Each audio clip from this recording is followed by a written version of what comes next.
जय श्री राधे। आप सभी लोग कैसे हैं? आशा करता हूँ ठाकुर जी के असीम कृपा से आप सभी लोग सकुशल पूर्वक होंगे।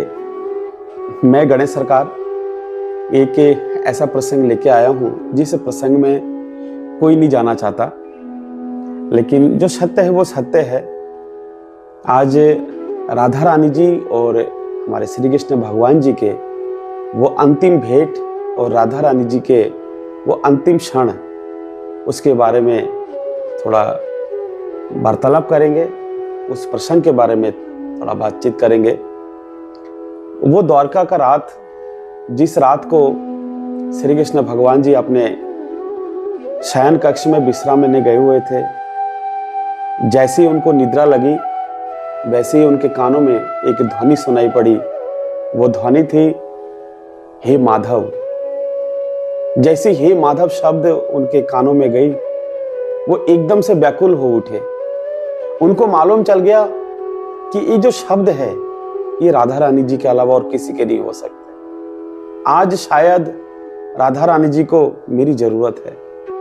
वो एकदम व्याकुल हो उठे और अपने बिस्तर को छोड़ करके महल के खिड़की में जाके खड़े हो गए और समंदर की लहरों को देखने लगे, मानो समंदर की लहरें उनसे कुछ बोल रही है, कुछ पूछना चाहती है।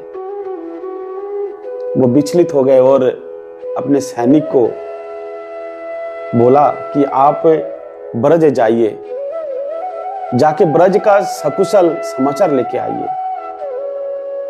वो सैनिक ने बिल्कुल वैसे ही किया, ब्रज गए और ब्रज का समाचार लेके जैसे ही वो द्वारका पहुंचे तो मानो श्री कृष्ण भगवान जी उनकी पूरी रात जो है अपेक्षा कर रहे थे कि कब वो सैनिक आए और मुझे राधा रानी जी का सकुशल समाचार दे। जैसे ही वो कुछ सैनिक उनके पास आए, समक्ष आए, उन्होंने खबर दिया कि ठाकुर, ब्रज में सकुशल नहीं है कुछ भी, आपकी जरूरत है, वहां पर आपको जाना पड़ेगा। जैसे सुने वो व्याकुल हो उठे। ये सारी बातें रुक्मणी जी सुन रही थी अपने महल से। वो देख भी रही थी कि सैनिक और हमारे स्वामी जी के बीच में कुछ वार्तालाप हो रहा है। वो सुन रही थी ध्यान से कि आज राधा रानी जी का अंतिम क्षण है। रुक्मणी जी भी व्याकुल हो गई थी, क्योंकि रुक्मणी जी को मालूम है कि राधा रानी जी और श्री कृष्ण भगवान जी दोनों एक ही है। रुक्मणी जी दोनों को एक ही मानते थे। कुछ वाक्य ऐसा हो गया था कि रुक्मणी जी को पता चल गया था कि राधा रानी जी और हमारे स्वामी श्री कृष्ण भगवान जी, शरीर तो दो है लेकिन मन दोनों का एक ही है। तब श्री कृष्ण भगवान जी अपने रथ में बैठे और ब्रज की ओर चल दिए और मानो अश्रु की धारा उनकी आंखों से बह रही थी। वो जैसे जैसे ब्रज की ओर जा रहे थे उनका मन बैठा जा रहा था। जैसे ब्रज में पहुंचे तो सबसे पहले भेंट वो मोर, वो गाय से हुई और उनको लगा कि ये लोग मुझसे कुछ पूछना चाह रहे हैं, इन लोगों को कुछ बड़ी शिकायत है मुझसे।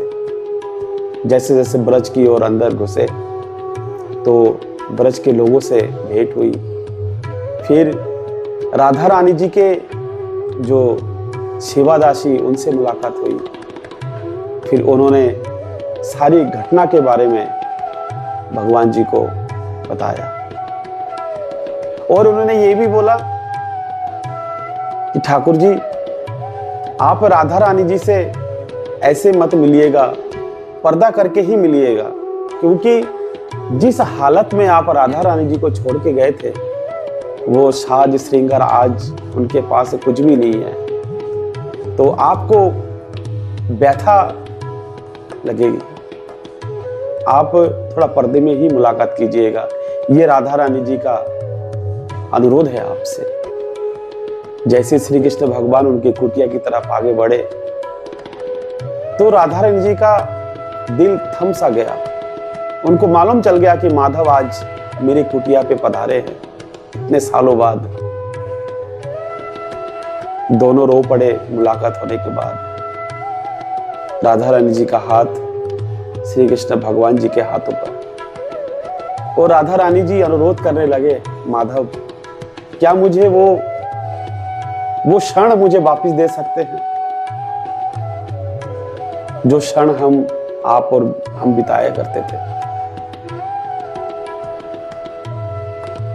श्री कृष्ण भगवान अपने कमर से वो बंसुरी निकाली और बंसुरी की धुन बजने लगी। दोनों फूट फूट के रोए। राधा रानी जी, उनको मालूम चल गया था यही मेरा अंतिम क्षण है।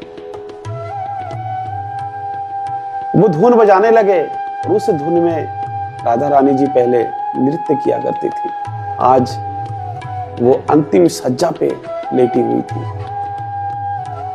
सोच सकते हैं कि वो क्षण कैसा रहा होगा। हम लोग क्या करते हैं, ब्रज में जाते हैं, उनकी साज सज्जा को देखते हैं, उनकी लीलाएं को सुनते हैं और मन प्रसन्न करके घर आ जाते हैं। लेकिन सोचिए कि श्री कृष्ण भगवान और राधा रानी जी का वो अंतिम क्षण कैसा रहा होगा, वो अंतिम भेंट कैसा रहा होगा। सुन के भी दिल बैठ जाता है।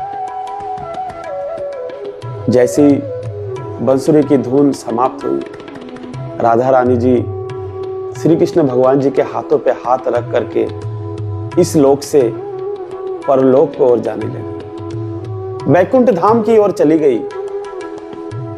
सोचिए श्री कृष्ण भगवान जी का उस समय क्या दशा हुई होगी। श्री कृष्ण भगवान जी वहां से राधा रानी जी का अंतिम संस्कार करके जैसे निकले, तो उनको फिर उस बंसुरी की ओर ध्यान गया कि जब राधा रानी नहीं रही तो इस बंसुरी का मैं क्या करूंगा। बंसुरी के वो वहीं पर तोड़ देते और फेंक देते। फिर वो द्वारका के ओर निकल पड़ते हैं। तो राधे राधे, आज इस प्रसंग को हम यही समाप्त करते हैं। इस प्रसंग को हम और आगे बढ़ाएंगे। तब तक के लिए राधे राधे।